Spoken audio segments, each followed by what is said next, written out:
Boa tarde a todos e a todas, né? É um grande prazer estar hoje aqui com vocês e poder dar início à segunda mesa redonda do ano do grupo de pesquisa Primórdios da Vida Psíquica, a Clínica dos Primeiros Anos do Círculo Psicanalítico do Rio de Janeiro. Antes de começar a nossa mesa redonda de hoje, eu gostaria de falar em nome do grupo de pesquisa Primórdios da Vida Psíquica, aqui do Círculo Psicanalítico, para anunciar aqui a nossa manifestação contrária à PL 1904/2024, que fixa em 22 semanas de gestação o prazo máximo para a realização de aborto legal das vítimas de estupro. Lamentamos constatar que o Legislativo brasileiro tenha formulado um projeto que, ao invés de cuidar, sobretudo das mulheres, das crianças e jovens, as exponham ainda mais fortemente a situações de agravamento à sua saúde física, emocional e social. Esse projeto significa um retrocesso aos avanços conquistados, além de um prejuízo ao fortalecimento da democracia e do Estado laico. A nossa experiência profissional nos mostra o sofrimento e as graves consequências psíquicas que os estupros trazem.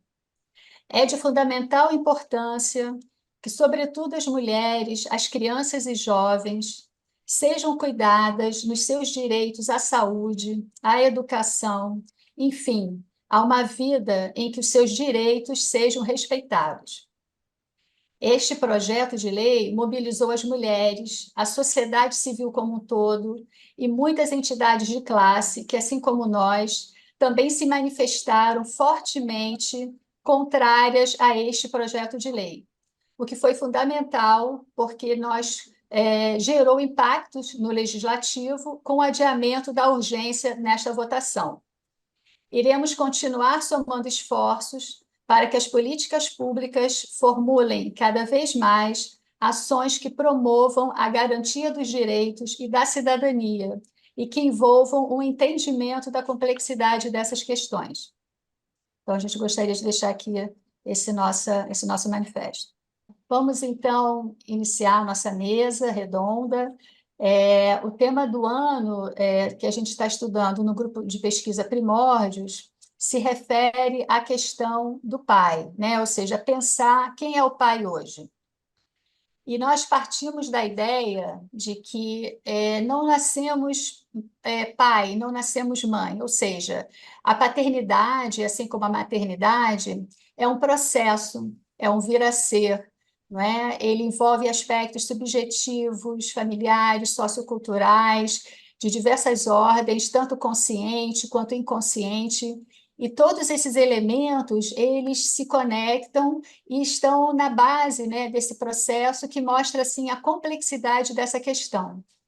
Então, tendo por base essas ideias, pensamos em ter uma mesa de discussão sobre o primeiro capítulo da construção da paternidade, que é o período do pré-natal. Então, a gente formulou, né, como tema da nossa mesa redonda de hoje o seguinte título: Gestando um pai, as experiências psíquicas do pai durante o período do pré-natal. Nós vamos, então, iniciar o nosso encontro de hoje com a palestra do Marcos Renato de Carvalho. Em seguida, nós teremos a palestra também do José Henrique Lobato. O Marcos Renato, ele é pediatra, docente da Faculdade de Medicina da UFRJ, editor do portal aleitamento.com, coordenador da campanha de valorização do cuidado paterno e pai da Clara e da Sofia. E o tema da palestra do Marcos Renato será Paternidades, Vínculos, Diversidades e Políticas. Você tem a palavra, Marcos Renato. Obrigado, é uma honra estar aqui. Parabenizo o Círculo Psicanalítico do Rio por essa iniciativa e agradeço especialmente a você, Diana, por ter nos convidado e também é um prazer estar ao lado do José Henrique Lobato, nosso companheiro de estudos de paternidade. Sextou, né? E a gente está aqui no final da tarde ainda estudando, né? Eu, nós temos teoricamente 2 horas, né? Mas eu pensei ser breve e tentar falar em 30 minutos. Coloquei aqui um cronômetro para não me perder, tá bom? E, e eu acho que é um tema que eu sou apaixonado e que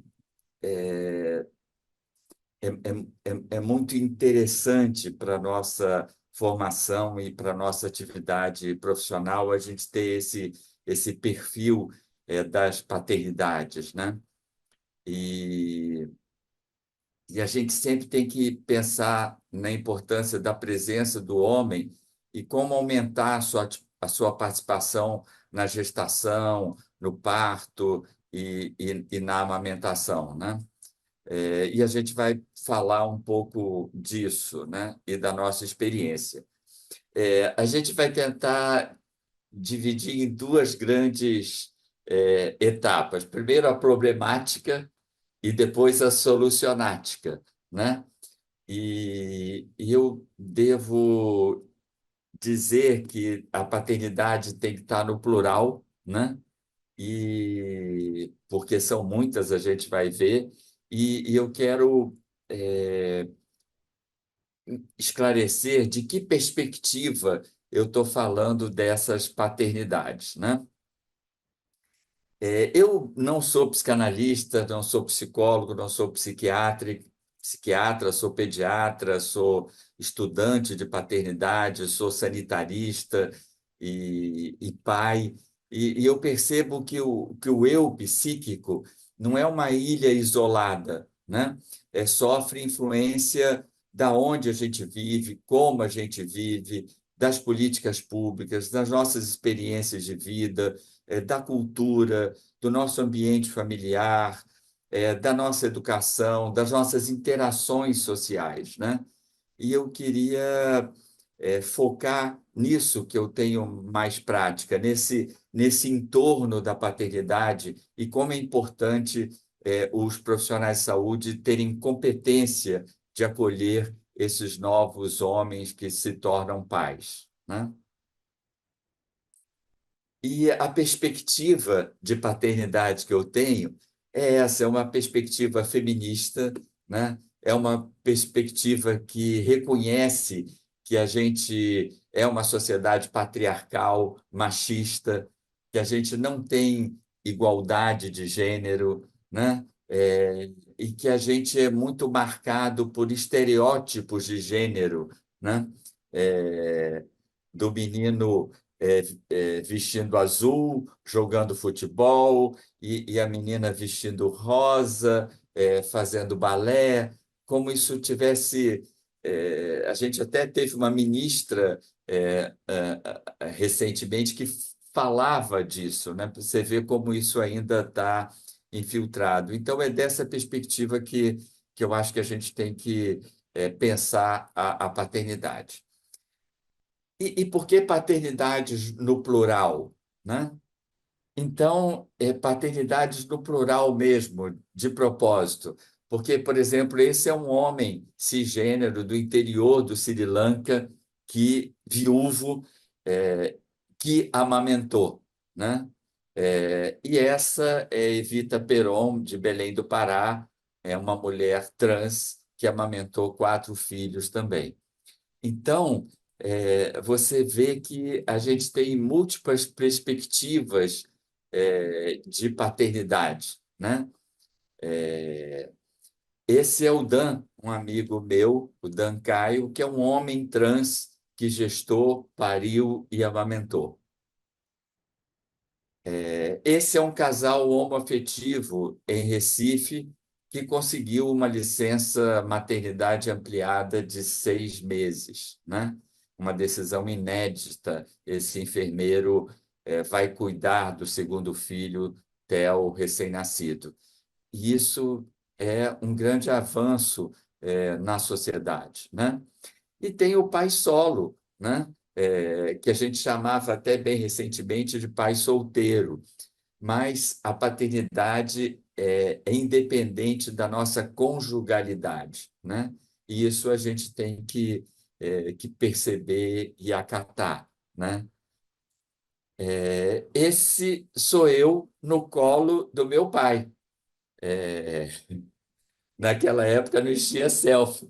Hoje a gente chama de pai de selfie, né? Aquele pai que só pousa com o seu filho, né? E meu pai foi um querido. Ele me adotou, porque eu não sou filho biológico desse meu pai e da minha mãe. E ele me amava muito. Mas no álbum de fotos de família não tem nenhuma foto do meu pai me dando banho, me dando comida, brincando comigo, trocando a minha fralda, né? Então, nessa época, o homem não cuidava. Isso era uma tarefa essencialmente feminina, né? Felizmente, isso está mudando. Tem o pai adotivo, né? O pai que adota, que não é biológico e adota. Então, é uma outra paternidade muito interessante que precisa ser vista. E tem o pai afetivo, né? Aquele que reconhece a paternidade socioafetiva, mesmo não tendo adotado ou não sendo pai biológico. Eu gosto muito dessa certidão de nascimento do Guilherme, filho de uma amiga minha do Ministério da Saúde, e reparem que tem dois nomes de pai na certidão dele, né? É sensacional, porque tem um pai que é o biológico e tem o outro pai que é o afetivo, porque a Renara se separou do pai do Guilherme e casou de novo com o Leonardo, e o Leonardo e o Guilherme decidiram esse, esse vínculo paternal, né? Então, o Guilherme Felizardo tem dois pais: o pai biológico, que não o abandonou, e o pai afetivo, que convive com ele na mesma casa. Isso é sensacional, né? É muito bom. Em contraste, né? É, ainda não, mas a gente tem aprendido muito com os indígenas, né? E nas tribos indígenas, o cuidado paterno é compartilhado. O filho é do pai, mas todos cuidam daquela criança, e essa paternidade compartilhada é muito boa para todos, né? Tem os pais pretos, o Humberto Baltar, meu amigo, meu colega, a gente recentemente fez uma mesa redonda juntos, e ele fala da paternidade negra, que tem suas especificações, tem a sua ancestralidade, tem a sua luta contra o racismo, né? E é muito legal essa manifestação dos pais pretos. É, Hum, Bom, talvez eu ainda esteja aqui. Bom, daqui a pouco eu falo. Então, há um desconhecimento do valor do cuidado paterno para a sociedade, né? Eu acho que nós não reconhecemos a importância do cuidado paterno. E já tem muitos estudos mostrando, por exemplo, que a chance de sucesso na amamentação é maior quando o pai considera o aleitamento materno importante.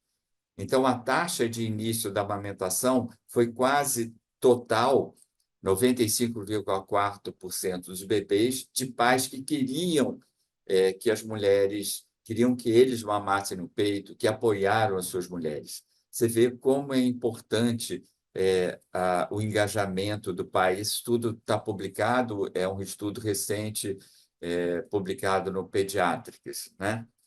Então, os pesquisadores falam que engajar pais ou parceiros e parceiras que não deram à luz na discussão sobre o aleitamento, bem como mostrar como eles podem apoiar mães e pais, pode ser um caminho para ajudar a aumentar as taxas de aleitamento. Então, a gente tem que envolver os homens, né? Então, o pai tem influência na decisão de amamentar, no auxílio da primeira mamada, na duração da amamentação, e pode ser um fator de risco para a introdução da mamadeira e para o desmame precoce, quando ele não é informado é, desse, desses riscos, né? Isso está no nosso livro Amamentação Bases Científicas. Então, tem vários estudos, não vou mostrar todos, esse é um outro estudo publicado que mostra que os pais precisam receber mais informações, aprender o papel de cuidador e ser um defensor da amamentação, do cuidado, né? E também, ainda na problemática, nós não conhecemos como o cuidado paterno repercute nos corpos e mentes dos homens e seus filhos e filhas. Antigamente a gente chamava maternagem paterna, né? Mas hoje a gente pode afirmar que existe uma paternagem, né? E esse é um estudo muito interessante, francês, que mostra que há uma competência paterna para o cuidado do bebê, favorecendo uma nova relação pai-filho, quando o acesso ao corpo da criança não é mais restrito ao sexo feminino. Então, realmente existe uma paternagem. Isso é muito bom para o desenvolvimento desse bebê e para esse homem que se compromete no cuidado com seu filho. E vocês sabem que a ocitocina é o hormônio do amor sexual, né, do prazer, das liberações, das ejeções, da doação, da entrega, do orgasmo masculino, da ejaculação, do orgasmo feminino, da descida do leite, né? Da injeção láctea. E vocês sabem também que a prolactina é o hormônio do amor maternal, né? Atua para reduzir o desejo sexual e a predisposição para conceber, e também é o hormônio que faz produzir o leite, né? O leite humano. E olha só que interessante, a gente publicou no nosso portal: homens têm mais prolactina e ocitocina com o nascimento dos seus filhos. Os homens produzem mais esses hormônios com o nascimento do filho. E esse processo é semelhante ao que acontece com as mães, de acordo com essa nova pesquisa.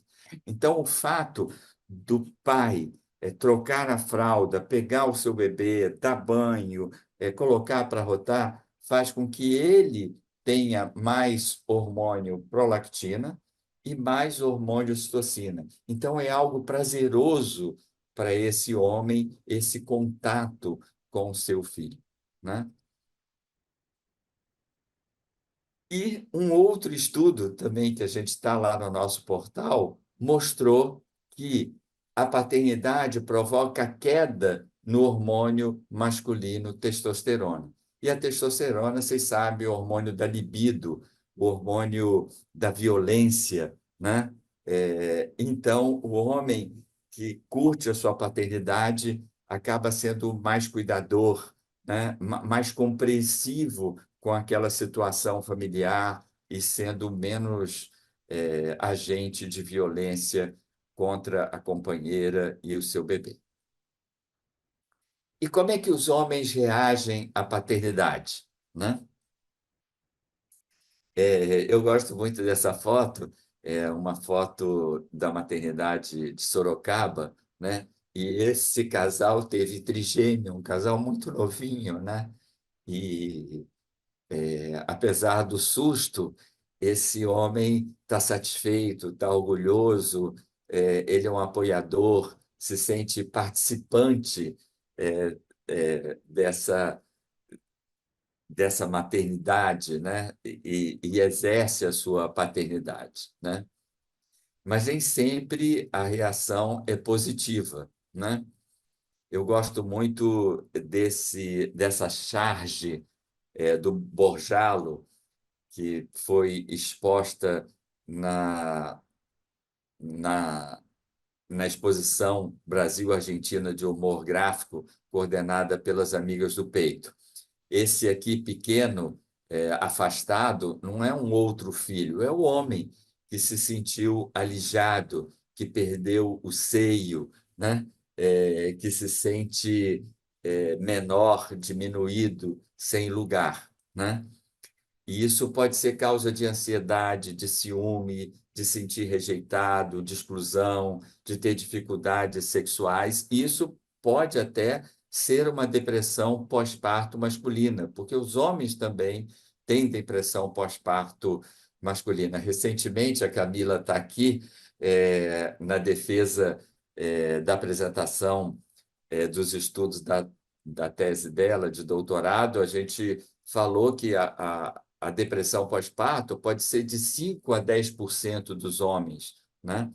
E a gente não tem diagnosticado essa depressão pós-parto masculina, porque os homens não têm um lugar, não são acolhidos, né? Bom, e essa frase do Décio Noronha, um obstetra, tem tudo a ver com essa nossa discussão, né? A chegada do filho muda tudo. Quando assistimos um parto, presenciamos não só o nascimento, do bebê, a gente presencia 4 nascimentos, né? Nasce a criança, nasce uma mãe, nasce um pai, nasce uma família, né?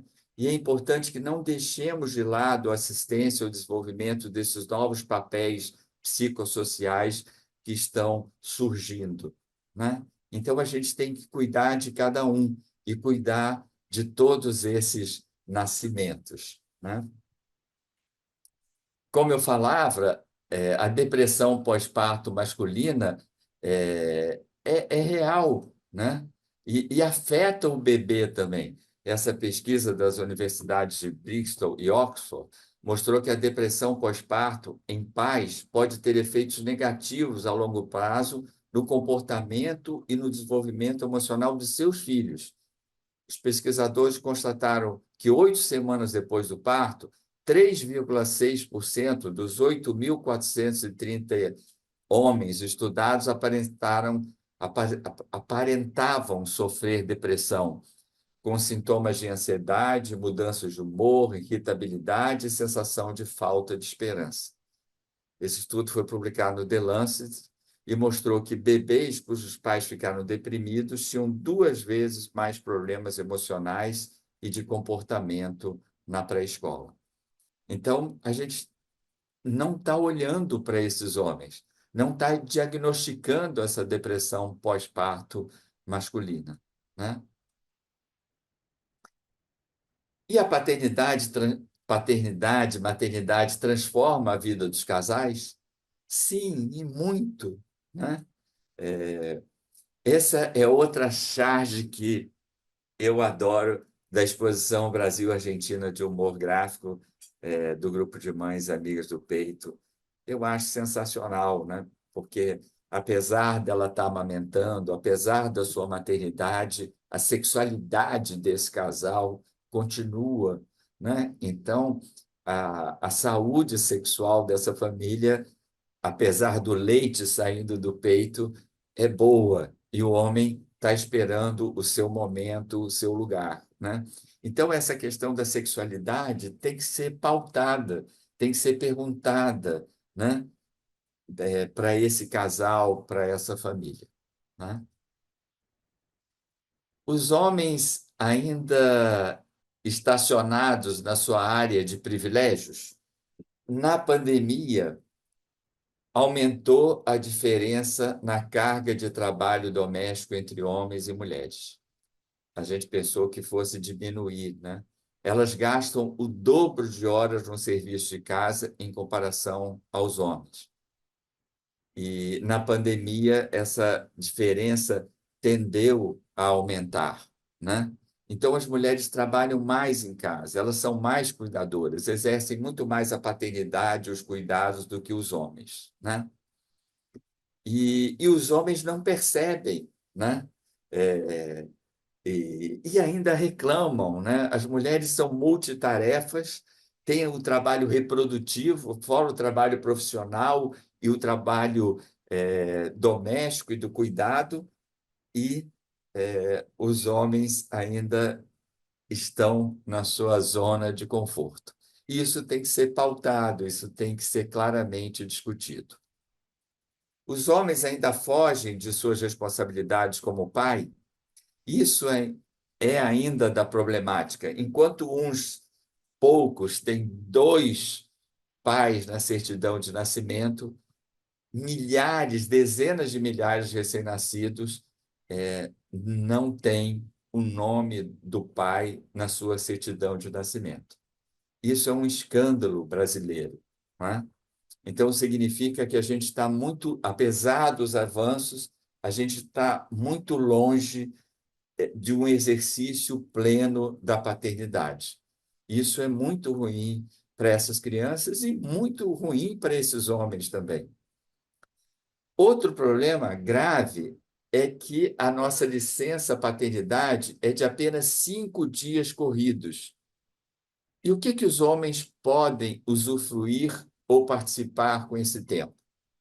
Ainda mais se nascer numa sexta-feira, sábado e domingo também conta como licença paternidade, né? A gente está numa campanha dizendo que a licença paternidade no Brasil é menor que o carnaval, né? Isso é escandaloso, né? E isso impede a participação dos homens. Em países desenvolvidos, como a Suécia, os homens têm 68 semanas. Na Coreia do Sul e Japão, 52 semanas. Na Dinamarca, também 52 semanas. Então, a gente precisa aumentar com urgência a licença paternidade. Ainda na problemática, os serviços de saúde são acolhedores com os novos pais? As nossas unidades de saúde são espaços femininos ou materno-infantis. Essa foto ilustra um pouco isso, né? Não se vê os homens nas unidades básicas de saúde. Esse é um exemplo, um mau exemplo, é, de uma unidade de saúde, um centro de saúde da mulher e da criança no interior do Paraná. Por sorte, isso é da década de 80.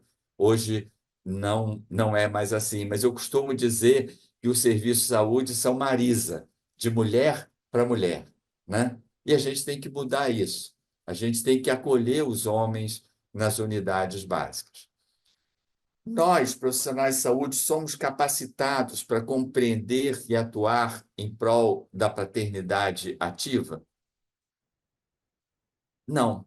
Muitas vezes a gente deixa os homens do lado de fora dos centros de nascimento, dos hospitais pediátricos, né?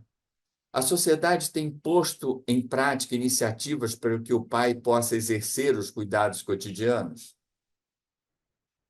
Também não. Esse é um pai que utilizava o banheiro feminino porque o fraudário estava no banheiro feminino. Felizmente, isso já tem mudado, a gente já tem fraudários no banheiro masculino ou banheiros familiares, né? Onde que o pai possa entrar também. E nós reproduzimos estereótipos de gênero que reforçam as diferenças artificiais entre meninos e meninas? Sim, um exemplo é o chá de revelação. Eu já tive o desprazer e fui obrigado a ir a 2 chás de revelação de, de amigos da família, né? E me prometi que não vou mais, porque é um escândalo esse chá de revelação, porque eles reforçam esse estereótipo de menino e de menina, de azul e rosa, e isso é uma besteira, uma bobeira, né? Por isso que é importante a gente dar aos meninos bonecas, porque a ausência ou presença do homem nos cuidados com os filhos é uma questão sociocultural. A gente tem que ensinar essas crianças, esses meninos, a exercerem a paternidade como uma responsabilidade deles também. Bom, já está quase terminando, eu falei de muitos problemas, vamos passar para a solucionática, né? É, há, há formas da gente mudar e enfrentar essas questões. Por exemplo, eu sou da Rede Nacional primeira infância, a gente fez vários seminários sobre paternidades e primeira infância. A gente apoiou uma pós-graduação e que havia uma disciplina de aconselhamento em paternidades, de iniciativas e de políticas. Eu dei essa disciplina um dia inteiro. A gente está lutando para o aumento da licença paternidade. Então, isso está surgindo efeito, porque o Supremo Tribunal Federal provocou a Câmara dos Deputados para que regulamente a licença paternidade, que desde 1988 não foi regulamentada e é de apenas 5 dias. Agora a gente já tem uma frente parlamentar pró-paternidade. Essa é uma campanha que a gente faz desde 2003, uma campanha de valorização do cuidado paterno, onde cada ano a gente tem um tema, né? Um slogan: pai, dê o peito ao seu filho. A gente não quer que o pai amamente, a gente quer que o pai tenha contato com o seu filho. Paternidade, muito prazer, porque paternidade já foi um dever, paternidade é um direito, mas a gente quer que a paternidade seja um deleite para os homens, né? Pai, aqui você é bem recebido. Pai, pode entrar, entra na creche, entra na sala de parto, entra no ambulatório, no consultório, né? E pelo direito à paternidade. E existe políticas públicas pró-paternidade. Essa é uma política pública interessantíssima da cidade do Rio de Janeiro, do movimento pela valorização da paternidade, que é a unidade de saúde parceira do pai. Uma maternidade, um centro de saúde pode ser parceiro do pai e tem todos uns 10 critérios para que isso aconteça. E a gente fala isso como uma novidade, mas eu me lembro desse debate no Hospital Municipal Miguel Couto, em 1984. Essa charge é do nosso querido Miguel Paiva, que já discutiam a participação do pai na gestação, no parto e na amamentação, uma promoção do grupo de mães amigas do peito. A gente aprendeu muito com essas mulheres à frente do seu tempo. E na maternidade escola da UFRJ, a gente fez vários debates sobre paternidade e colocamos lá maternidade, aqui também nasce um pai, para chamar a atenção que o pai deveria entrar na sala de parto, porque naquela época o homem não entrava na sala de parto. Então, pai não é visita, se a mulher o escolher, a mulher tem direito ao acompanhante, que é uma lei desde 2005. E é muito interessante que o pai tem esse direito de assistir ao parto. Uma novidade boa é que, desde 2019, como professor da Faculdade de Medicina, a gente conseguiu instituir a paternidade como um tema para os estudantes de medicina.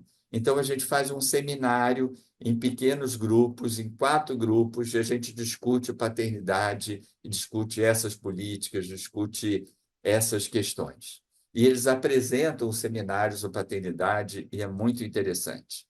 No nosso site, a gente tem um local só sobre paternidade, com muitos artigos, com muitas iniciativas, para que o homem se sinta acolhido, para que ele se empodere, para que ele se capacite e que para os profissionais também percebam como é importante a paternagem e a paternidade. E a gente tem escrito muito sobre isso no nosso SlideShare, tem várias publicações, capítulos de livros que a gente escreveu sobre o homem, o aleitamento, a paternidade, a paternagem.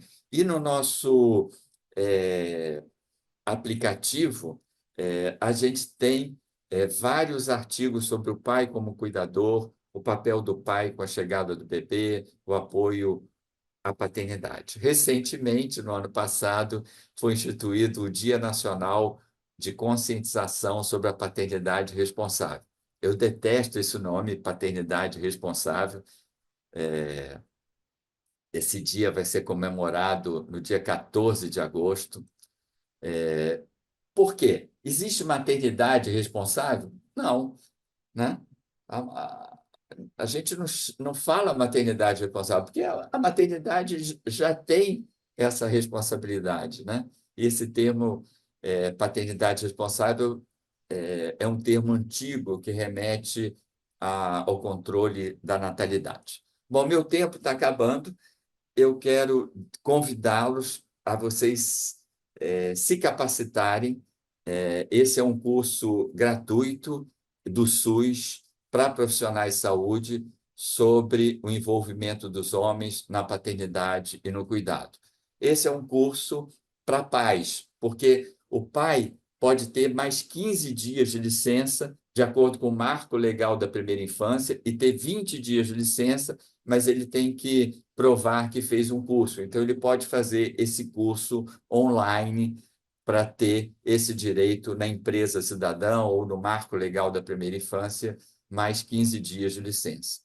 Essa é uma política sensacional, a política do pré-natal do parceiro, que é uma política do Ministério da Saúde, que está dentro da Política Nacional de Atenção Integral à Saúde do Homem. Ou seja, quando a mulher faz a consulta de pré-natal, ele faz a consulta junto e isso o vincula.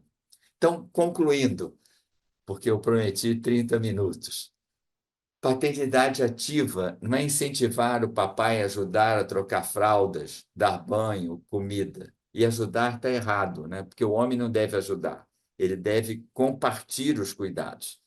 Então, a gente tem que mudar a cultura do cuidado paterno na perspectiva de equidade de gênero, com políticas públicas e, principalmente, com ampliação da licença paternidade, que é de ínfimos 5 dias.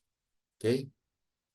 Então, o que podemos fazer mais para ampliar a participação do homem como cuidadores?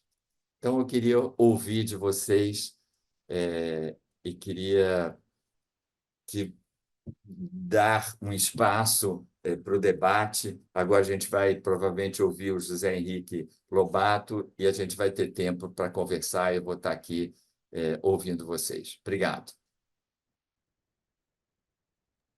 Muito obrigada, Marcos Renato. Uma palestra assim, muito bonita, muito, né, com muitas questões para a gente poder perguntar. Eu assim queria só falar rapidamente, né, assim que eu achei foi muito bonita as duas palestras, acho que elas se complementaram.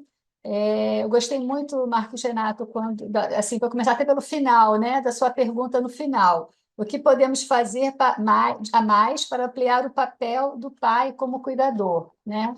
E aí eu acho que você fez uma apresentação muito rica, assim, né, inicialmente pontuando várias questões, os problemas, como você colocou, né, mostrando, de uma certa forma, essa contextualização social, histórica, cultural, né, da importância do lugar do pai ao longo do tempo, os pais no plural, né, no momento contemporâneo que a gente vive.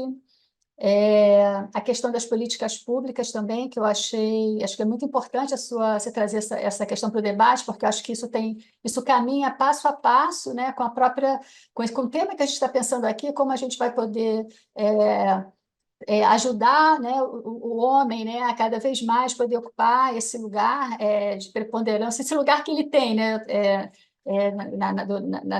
quando ele tem um filho. Eu acho que as políticas públicas também são a sociedade, né, eu acho que aí nesse sentido também auxiliam nessa questão, como você mostrou muito bem, né?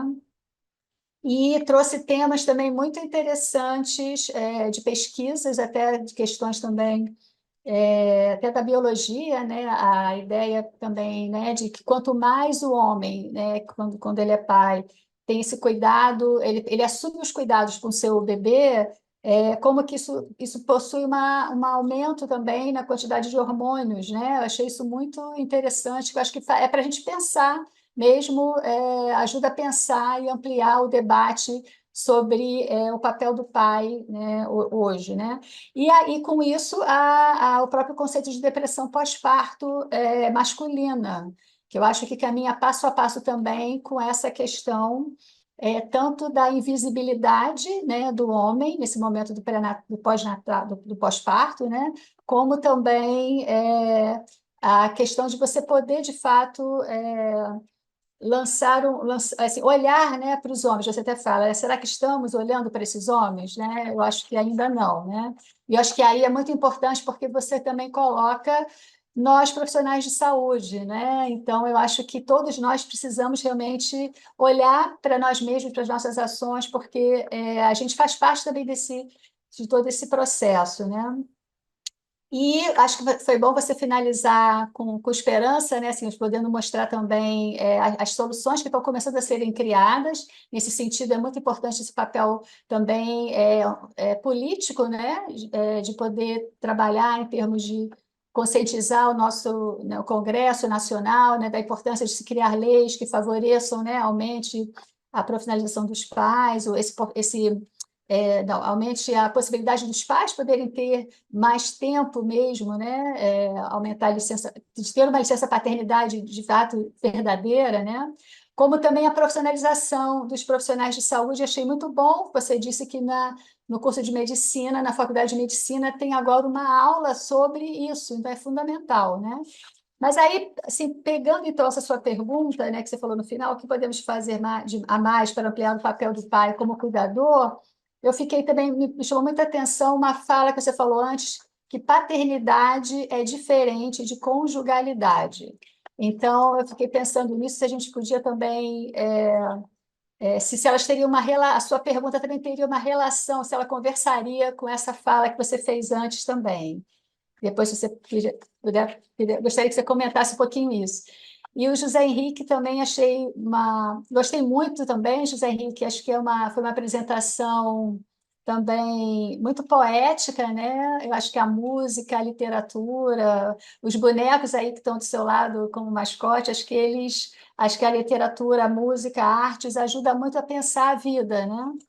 E eu achei muito interessante, então, todo esse percurso que você fez, uma tentativa de poder também pensando, né, na pergunta, eu acho que esse tema, né, assim, como é que a gente gesta um pai, né? Eu acho que é uma pergunta que a gente ainda precisa se fazer, né? E aí, enfim, eu gostaria então de ouvir só um pouquinho vocês, enquanto as pessoas também vão formulando as perguntas. E agradecer mais uma vez a apresentação dos dois. A gente parabeniza o Círculo de ter colocado esse tema de paternidade, né? Diana, eu fiz medicina, fiz residência, fiz mestrado, fiz especializações e nunca tive uma aula de paternidade. Eu tive que aprender a paternidade no sofrimento, no meu sofrimento de estar isolado do exercício da paternidade e do sofrimento de atender homens que não podiam exercer a paternidade ou que é, é, não tiveram oportunidade de exercer o cuidado paterno como algo muito bom para a formação deles, né? Então, eu pergunto a vocês, na formação de vocês, na psicologia, na formação, na pós-graduação, vocês tiveram conteúdo sobre paternidade, paternagem e cuidado paterno?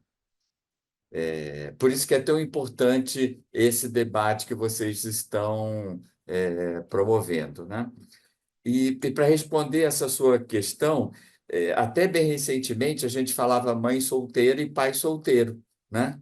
É algo inapropriado, porque a palavra certa é mãe solo e pai solo, porque eu posso decidir ser pai independente de estar casado, de ter uma relação conjugal. Então, a paternidade, o compromisso de ser pai é independente de eu estar casado, né? E isso a gente tem visto muito e é algo muito bom, né?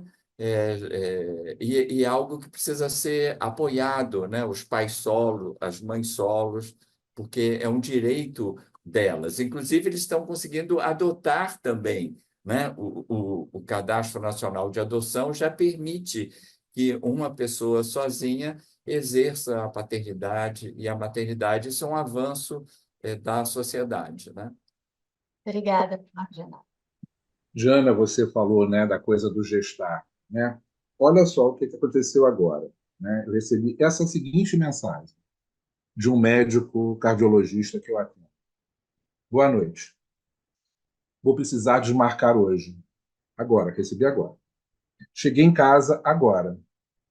Minha mulher, com muita cólica menstrual, me pediu para ficar com as crianças, porque ela precisa tentar descansar. Podemos fazer na quarta, na próxima semana? Ele é professor também na universidade, vai ter colação, né, semana que vem no horário dele. E aí eu fico pensando, né, nesse lugar também nosso que se trouxe aí do profissional da saúde mental, né, e que acompanha tantas pessoas. Por exemplo, esse tema da depressão pós-parto que o Marcos trouxe, eu nunca tinha lido nada na faculdade de psicologia, eu nunca tinha tido acesso a nenhum outro grupo. Eu venho da saúde mental, eu fiz, né, especializações em PUB, Fiocruz, né, eu venho de uma outra área, né, da psiquiatria. E esse universo mãe-bebê foi o universo que eu quis conhecer, por isso que eu fui para a maternidade escola da FRJ, né, conhecer mais esse espaço, e pensar nessa coisa da saúde mental, dessa, nesse outro ambiente, né, mãe-bebê, pai-bebê. Então, para mim foi novo quando o cara chega para mim no consultório falando que eu estou com depressão.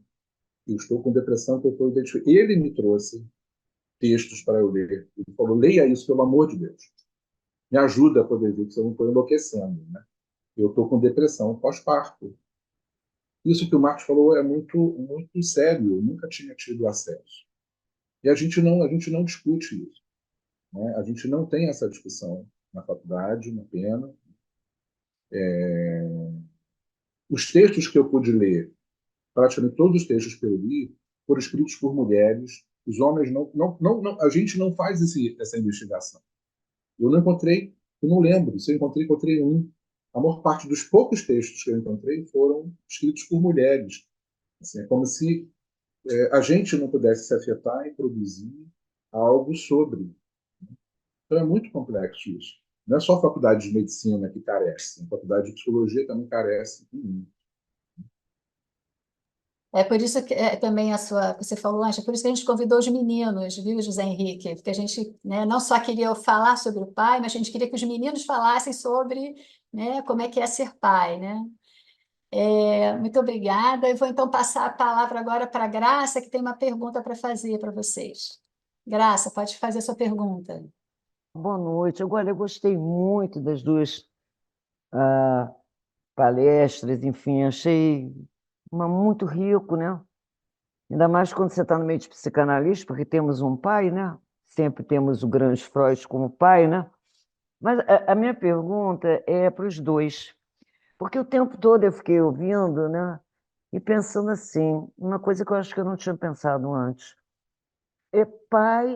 Ser pai, se tornar pai, é uma viagem bastante solitária, porque eu acho que a mulher, né, ela tem essa troca com a mãe, com a avó, com as amigas, né? E tentei ficar lembrando do meu marido como era, né? E dos meus amigos. Eu fiquei pensando, acho que isso é bem solitário. Eu queria saber da experiência de vocês como pai, né? Se é uma coisa de, de solidão, né? Queria saber dos dois. Muito obrigada, viu? Muito, muito enriquecedor. Muito obrigada. Maria da Graça, muito bom. Você tem toda a razão. É, os homens não têm um espaço. Primeiro que eles não conversam sobre as suas questões com outros homens. A gente conversa sobre futebol, sobre política, mas não conversa sobre as nossas questões, né? Com outros amigos, nem com amigos próprios. Por isso que é tão importante a gente fazer redes de apoio à paternidade. Recentemente eu tive numa conferência de humanização do parto e teve uma mesa redonda sobre a paternidade e o André Sobral, português, é um pai que sofreu depressão pós-parto, ele falou disso e graças à experiência dele, ele conseguiu fazer um círculo de pais, reunir pais que estavam em gestação, né, com as suas companheiras, e fazer reuniões só com eles, né? Porque quando a gente fala em reunião de pais, vão as mães, né? Então, Isso. reunião de pais com homens, onde eles possam expressar as suas questões e tenham uma certa liberdade, uma certa privacidade. Então, isso é uma atividade importante que a gente poderia fazer, convocar os homens para falar sobre os seus medos, os seus desafios na paternidade. Obrigada, Marcos. Maria da Graça, eu vivi 4 gravidezes com a minha mulher, né? Também é psicóloga, e inclusive faz formação no círculo psicanalítico. Minha mulher faz formação aí com vocês, também é psicanalista. Nós, 2 delas, Júlia e Beatriz, estão aqui, né? Eu falo nos encantando, e nós temos duas outras gravidezes que estão encantadas, né?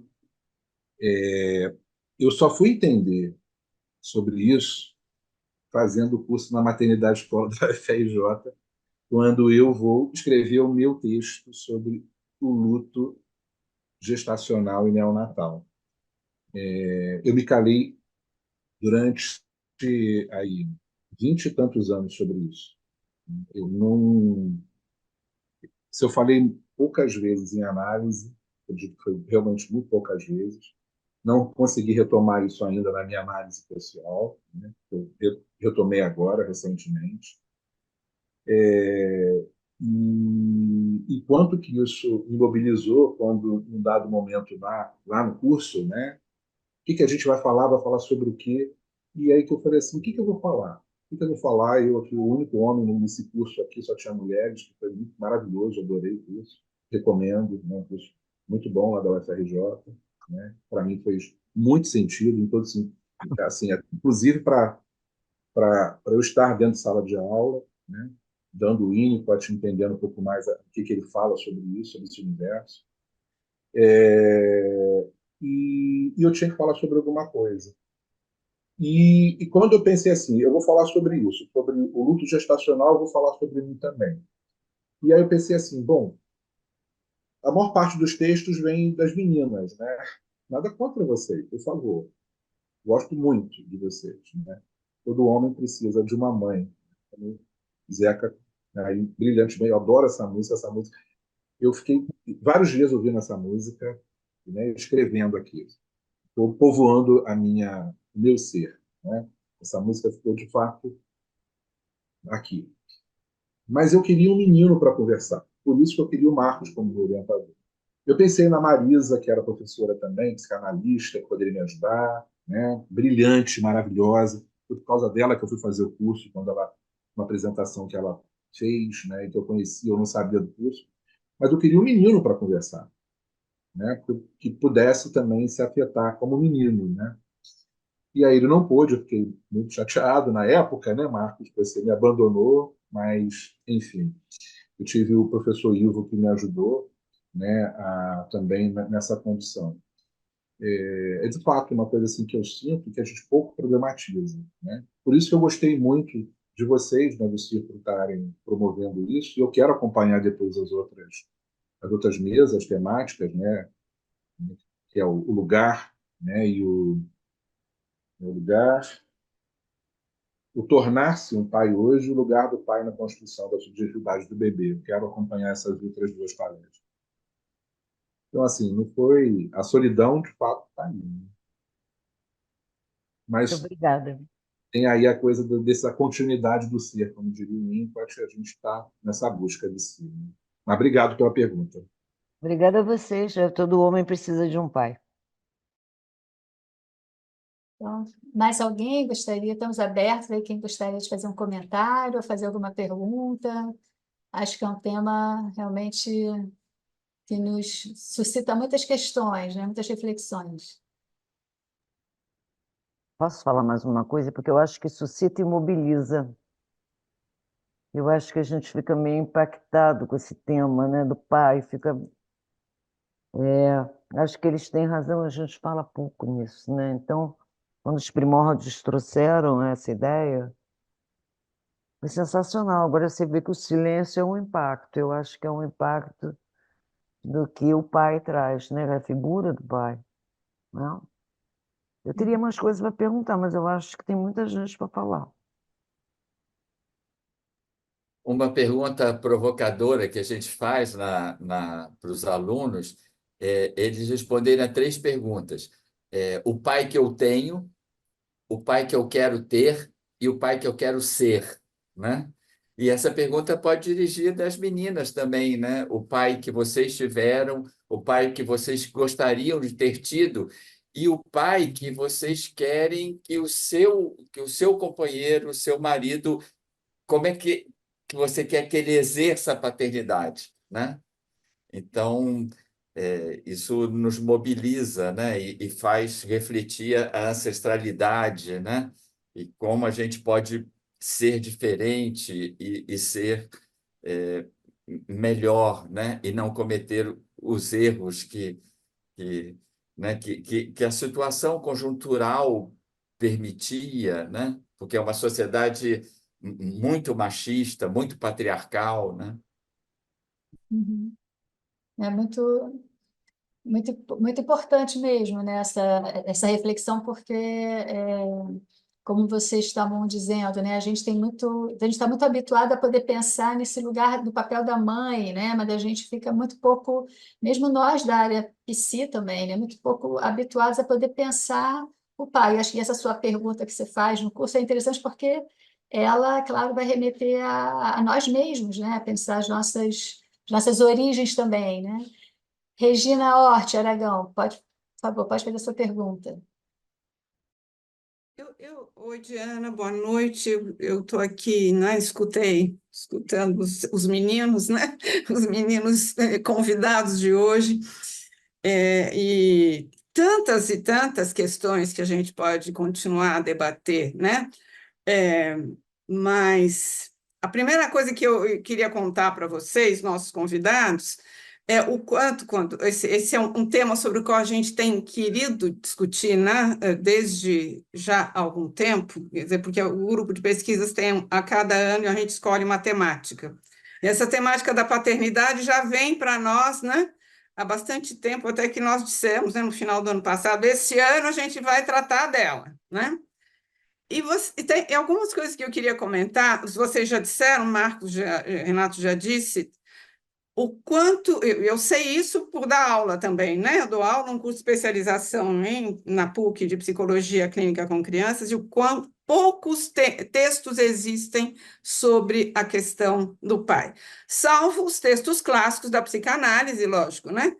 Mas nós não estamos falando do pai edípico, que também tem, né, uma importância fundamental. Nós estamos falando aqui do pai dos primórdios, né? E que vocês também trouxeram de um jeito tão incrível, tão brilhante. Mas, enfim, primeiro, a dificuldade para encontrar os textos, porque a gente lê e discute textos durante o ano todo, né? Segundo, a dificuldade para encontrar os palestrantes, né?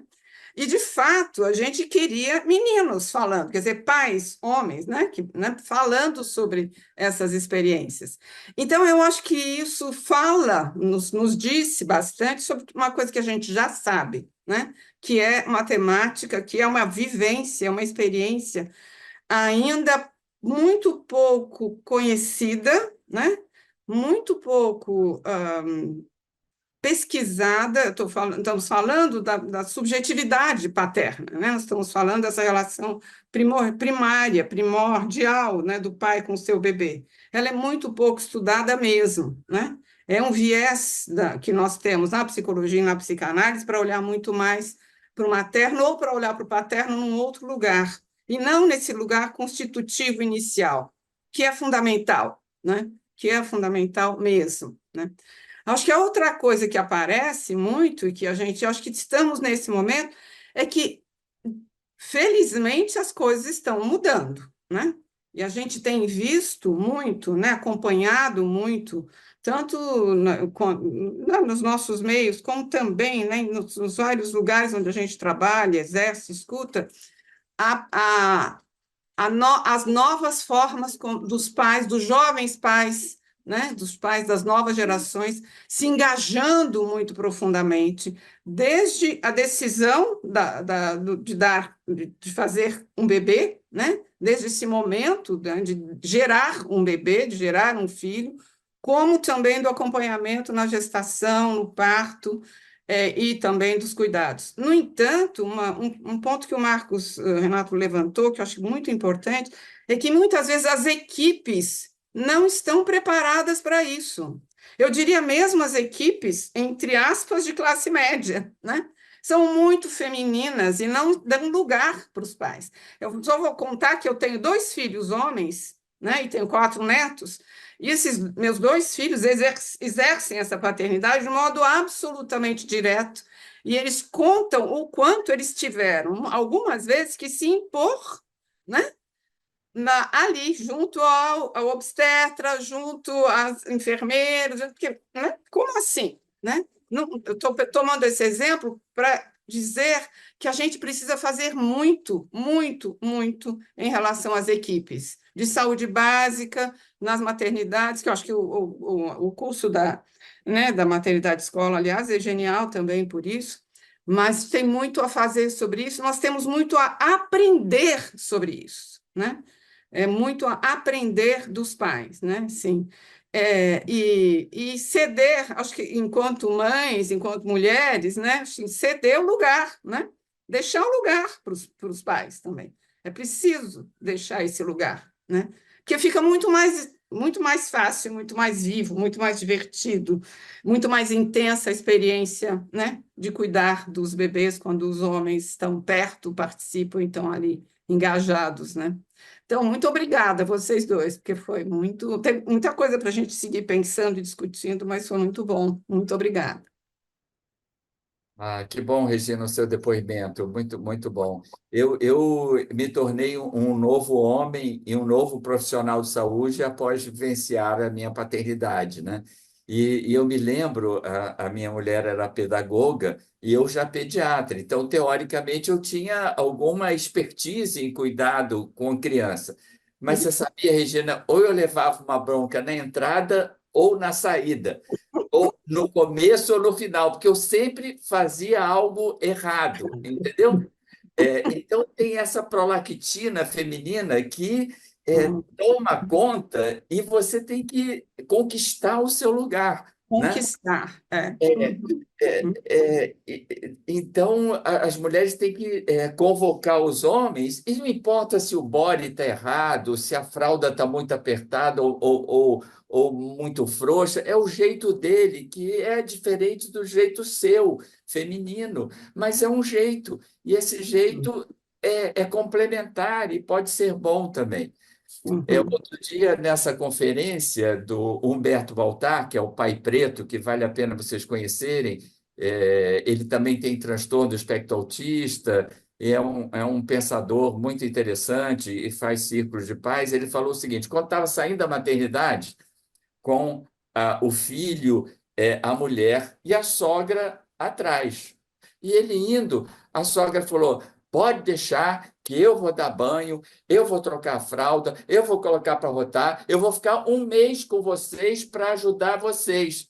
Aí ele falou: peraí, nada, não, nada disso.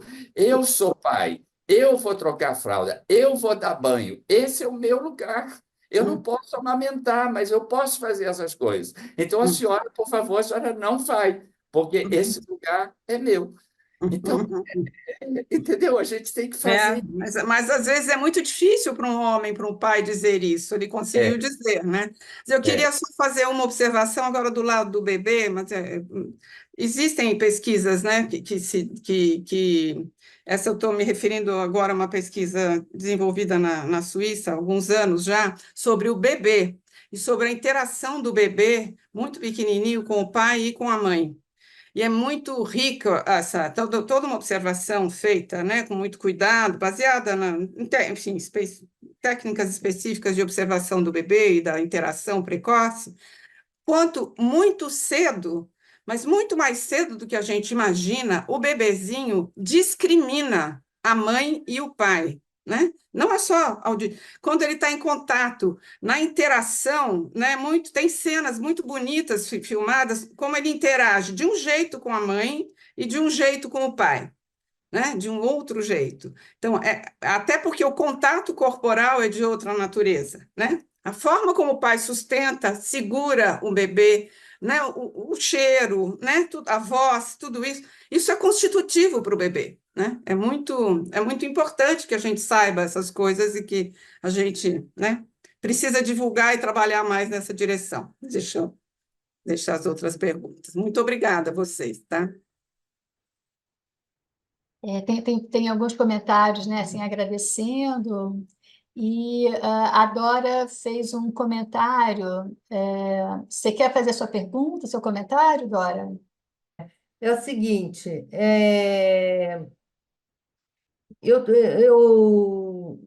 eu vejo, né, foi o que eu comentei, né, que tem pais que têm desejo durante a gravidez da esposa, né, a gravidez deles, né, e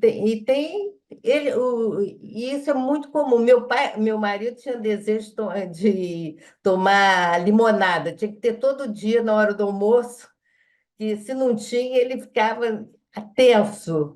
Então, tinha que ter essa limonada diariamente. Tudo bem, a gente respeita, né, os desejos. E o interessante que eu tive a sorte do meu marido embarcar, entende? Então, ele ficava 15 dias em casa. E ele, com isso, ele fazia de tudo, só não dava os 6. Fora disso, ele tinha uma atuação intensa. Inclusive, na primeira filha, quando foi pegar, a minha tendência era segurar, disse, não pode, né? Porque eu que sei fazer. Mas eu me segurei e ele foi adiante, inclusive de deixar eu dormir e ficar com o neném se acordasse, trocar fralda, né? Primeira vez a fralda caía, levantava, a fralda despencava, porque antigamente não tinha, na minha época, quando eu era pequeno, não tinha fralda descartável, era de pano. Então ele colocava e a fralda despencava, né? Então, mas eu tive essa sorte de ter essa atuação, de ter esse marido bem atuante, e sempre foi assim, de reunião de escola, de participar, ter uma participação muito grande com meus filhos. Quer dizer, eu tive essa vantagem, né? É isso aí, só um comentário. Deixa eu aproveitar que na hora que vocês estavam, que a Regina estava falando com o Marcos, né, falando com o pediatra direto, eu estava me lembrando aqui de algumas cenas minhas, quando eu voltava da pediatra das minhas filhas, né, e que ela me perguntava o que ela falou, o que era a doença. Eu falava, eu não lembro. E aí, toda vez que eu ia, a minha mulher, ela tem 2 irmãs médicas, ela cresceu nesse universo, né, do discurso médico, e eu não lembrava de jeito nenhum do que a pediatra falava. Ela anota, pelo amor de Deus, porque ela vai, quando eu chegar em casa, ela vai me perguntar tudo e eu vou esquecer, porque eu estou tão entretido aqui que você está falando, né, que eu tenho que fazer, e as meninas, muitas vezes eu levei as meninas para a pediatra, porque ela tinha que trabalhar, era eu que ia, né, levar para a creche, levar para a escola, né, adorava ir para o SEAT, encontrar, estudar no SEAT, e ficava lá com as crianças, reunião de pais. E aí, quando eu voltava da pediatra, era aquela enxurrada de perguntas e não lembrava. Depois eu aprendi que eu não consigo gravar nome de doença nem de remédio, uma coisa assim impressionante. Eu descobri isso no meu doutorado com a minha orientadora que falou isso para mim. Falei, caraca, então tá aí, tá resolvida a minha questão. Eu gravo nome de gente, né? Eu prefiro gravar o nome de gente do que de doença. Deixo para você, Marco, gravar, falar. Mas eu tinha que anotar. Eu não lembrava. Eu não lembrava quando chegava em casa. Ela me perguntou, mas como assim? Você estava lá e eu não podia ir, você não. Doideira, eu voltava aflito. Toda vez que eu voltava do pediatra, eu voltava aflito, porque eu não sabia o que eu ia dizer para ela. Que ela me perguntava tintim por tintim, né? E eu tinha que falar do jeito lá. Ah, meu pai, que coisa. Só também como ilustrativo aí dessa ida ao pediatra, né? Como é que era? A gente, então, agora estamos no horário, né? Até passamos um pouquinho, mas quero agradecer ao Marcos Renato, ao José Henrique, agradecer também a todos que estão aqui com a gente. Eu acho que vocês lançaram muitas questões para a gente refletir, né, para a gente pensar com relação ao nosso trabalho, à nossa prática. Então, muito obrigada e até a próxima. Esperamos vocês por aqui. E boa noite para todos também. Obrigada por estarem aqui Parabéns. conosco. Tchau, Parabéns. tchau. Obrigado. Obrigado mais uma vez também. Até a próxima. Até a próxima. Obrigada a vocês.